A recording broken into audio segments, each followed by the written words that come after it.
बिस्मिल्लाहिर्रहमानिर्रहीम। Chemistry with एजी सालम पे आपको खुशामदीद। एक और न्यू टॉपिक लेके आपकी 9th क्लास की केमिस्ट्री का आपकी खिदमत में हाज़िर हैं। वो है मॉलिक्यूलर मास और फार्मूला मास क्या होता है और इन दोनों में डिफरेंस क्या है। तो आज ये टॉपिक पढ़ेंगे, मोस्ट इम्पॉर्टेंट टॉपिक है, ज़रा ध्यान से देखिएगा। मॉलिक्यूलर मास, सबसे पहले मैंने यहाँ पर मॉलिक्यूलर मास की डेफिनेशन लिखी हुई है।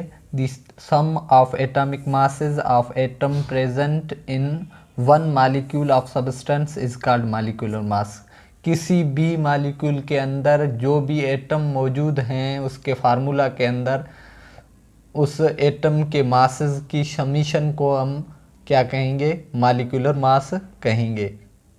यानी कि किसी भी मॉलिक्यूल्स के अंदर जितने भी एटम हैं उनके मासेस को हम सम करेंगे, जो रिजल्टेंट आएगा जमा करेंगे, जो रिजल्टेंट आएगा वो क्या होगा, हमारा मॉलिक्यूलर मास होगा।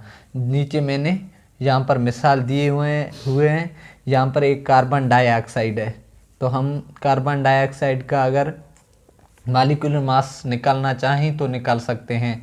हमें पता है कार्बन का मास 12 है, तो 12 यहाँ पर कार्बन ख़त्म, बीच में हम प्लस की निशानी देंगे। और ऑक्सीजन का हमें पता है 16 मास है, तो ऑक्सीजन यहाँ पर 2 है तो मल्टीप्लाई बाय 2 करेंगे। तो यहाँ पर कार्बन 12 सेम लिखेंगे, प्लस की निशानी सेम दी, 16 × 2 हो जाएगा 32, सही है। और 32 और 12 कितने हो जाएंगे, ये हो जाएंगे 44। ये मॉलिक्यूलर मास हो गया किसका, कार्बन डाइऑक्साइड का। तो इस तरीके से हम मॉलिक्यूलर मास निकाल लेते हैं डिफरेंट मॉलिक्यूल्स के। और इस तरह दूसरा हमारे पास मॉलिक्यूल गिवन है, वो क्या है, HNO3 है। तो HNO3 का भी इस तरीके से सेम से हम निकाल सकते हैं। कैसे, हाइड्रोजन का मास, HNO3 का भी मॉलिक्यूलर मास हम निकाल सकते हैं। हाइड्रोजन का मास हमें पता है 1 है और हाइड्रोजन एटम भी 1 है, ठीक है, प्लस की निशानी दी।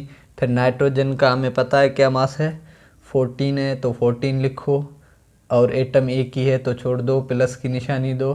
फिर ऑक्सीजन का 16 मास है और 3 यहाँ पर ऑक्सीजन है, तो 16 × 3 करेंगे हम, तो ये टोटल हो जाएगा 1 सेम 14 सेम, 16 × 3 हो जाएगा 48।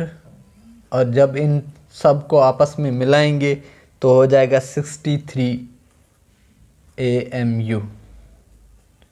तो यह HNO3 यानी कि नाइट्रिक एसिड का मॉलिक्यूलर मास कितना हो जाएगा, 63 हो जाएगा। इस तरीके से आप किसी भी मॉलिक्यूल का मॉलिक्यूलर मास निकाल सकते हैं। और अब चलते हैं कहाँ पर, नीचे मैंने दूसरा टॉपिक दिया हुआ है, वो है फार्मूला मास। ये भी बहुत इजी है, सेम तरीके से ही हम निकालेंगे इसका मास। यहाँ पर थोड़ा फ़र्क है, पहले इसकी डेफिनेशन समझ लें। The sum of atomic masses of all atom in a formula unit is called formula mass. Formula unit में जितने भी एलिमेंट होंगे, जितने भी एटम होंगे उनका मास का जो सम निकालेंगे, जो रिजल्टेंट आएगा वो क्या होगा, हमारा फार्मूला मास कहलाएगा। अच्छा, ionic compounds are represented by their formula unit. Ionic compound को उसके फार्मूला यूनिट से रिप्रेजेंट करते हैं हम। अच्छा, अब आते हैं डिफरेंस पे, मॉलिक्यूलर मास और फार्मूला मास में फ़र्क क्या होता है। तो मॉलिक्यूलर मास निकलता है मॉलिक्यूल का से, और फार्मूला मास निकलता है फार्मूला यूनिट का। अब आते हैं मॉलिक्यूल और फार्मूला यूनिट में फ़र्क क्या है। मॉलिक्यूल हम लिखते हैं किसका, कोवेलेंट कंपाउंड का, और फार्मूला यूनिट लिखते हैं हम आयोनिक कंपाउंड का। क्योंकि आयोनिक कंपाउंड इंडिविजुअली नहीं मिलता, वो 3 डायमेंशनल अरे में मिलता है। कैसे, जैसे सोडियम एक सोडियम पॉजिटिव, फिर उसके साथ क्लोरीन नेगेटिव, फिर उसके साथ सोडियम पॉजिटिव, सही, फिर उसके साथ सोडियम पॉजिटिव, फिर उसके साथ सोडियम पॉजिटिव, इससे क्लोरीन नेगेटिव, इससे क्लोरीन नेगेटिव इस साइड, इससे क्लोरीन नेगेटिव, फिर इस क्लोरीन से सोडियम पॉजिटिव। इस तरीके से वो पूरा डायमेंशन में मिलता है आयोनिक जो कंपाउंड होता है। उसे हम किससे रिप्रेजेंट करते हैं, इस फार्मूला यूनिट से रिप्रेजेंट करते हैं, और इसका मास क्या कहलाएगा, फार्मूला मास कहलाएगा।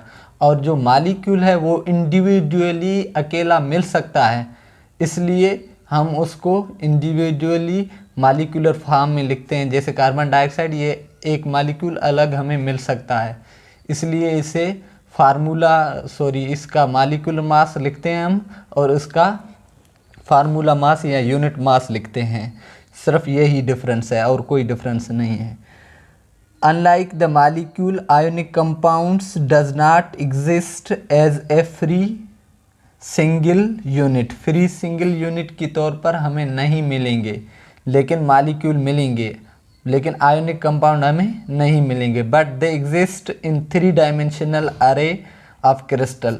यह क्रिस्टल के 3 डायमेंशनल अरे में मिलेंगे। किस तरह, जिस तरह यह मैंने यहाँ पर दिखाया है, एक पॉजिटिव आयन, फिर उसके चारों तरफ नेगेटिव आयन, फिर उस नेगेटिव के चारों तरफ पॉजिटिव आयन। इस तरीके से पूरा एक नेटवर्क होता है, लेकिन फ्रीली यह नहीं मिलते हैं। और इसके मास को हम क्या कहेंगे, फार्मूला मास कहेंगे।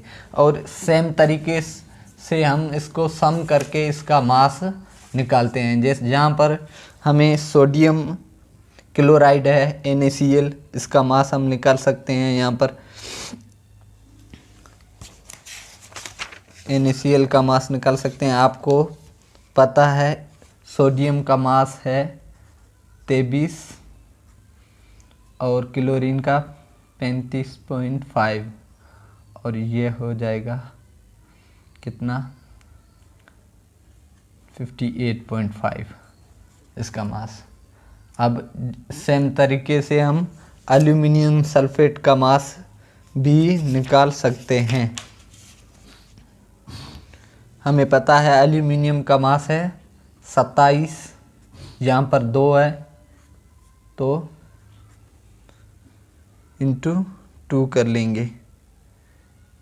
और फिर यहाँ पर क्या है, सल्फ़र का मास 32 है, हमें पता है, सही, प्लस SO4 है, तो 4 ऑक्सीजन का 64 हो जाएगा,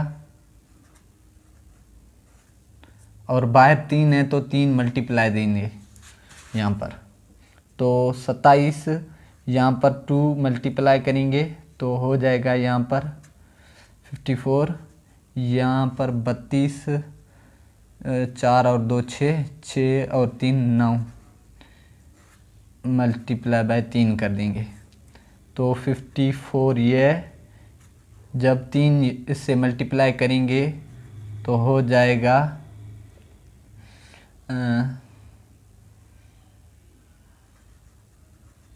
ये टोटल आपस में प्लस करेंगे तो बनेगा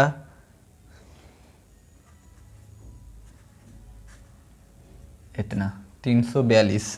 तो 342 इसका फाइनल मास हो जाएगा, किसका, Al2SO4 का।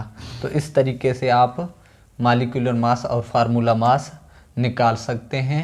तो उम्मीद करते हैं कि आज की वीडियो आपको पसंद आई होगी। अगर लेक्चर आपको समझ में आया होगा तो आप लाइक करें, कमेंट करें और चैनल को सब्सक्राइब करें। Thank you.